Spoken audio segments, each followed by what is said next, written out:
In his autobiography, Mark Twain stated, "In the small town of Hannibal, Missouri, when I was a boy, everybody was poor but didn't know it, and everybody was comfortable and did know it."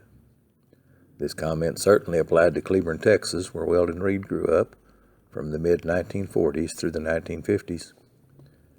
At least it was true on Weldon's side of town, northeast Cleburne, across the Santa Fe Railroad tracks. He lived on Sabine Street, and it was still just gravel even when he graduated from high school in 1959. Just about everybody on the street still had outdoor johns even then. Weldon's been writing a bi-monthly article for his hometown newspaper, the Cleburne Times-Review, since 2016, detailing the zany escapades, ludicrous stunts, and laughable situations he'd place himself in, from time to time, as regular as clockwork. Mix a gullible youngster with a prankster of an uncle, and a daredevil father, and anything goes. The incidents were many. A broken arm from falling off a donkey that his Uncle O.B. placed him on. A sore head from attempting to butt down a door after drinking what his uncle said was goat's milk. Been put in a jail cell at the age of 12 for stealing a 35-cent wheel bearing for his bicycle. Proving pathetic both as a fighter and a football player.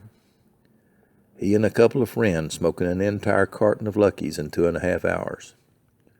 The list goes on. Fortunately, or unfortunately, as the case may be, as Weldon grew older, he really didn't outgrow any of this,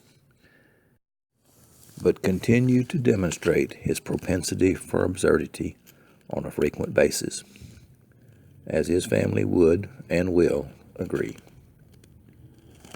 Well, Weldon wrote about all these things and included a bunch of the stories in a book called Tales of Old Texas, or The Adventures of Bullfrog. And as it happens, we're stocking that book right here in the Published Page Bookshop.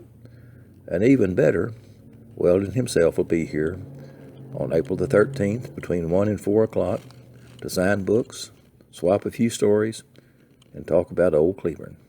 Y'all come see him.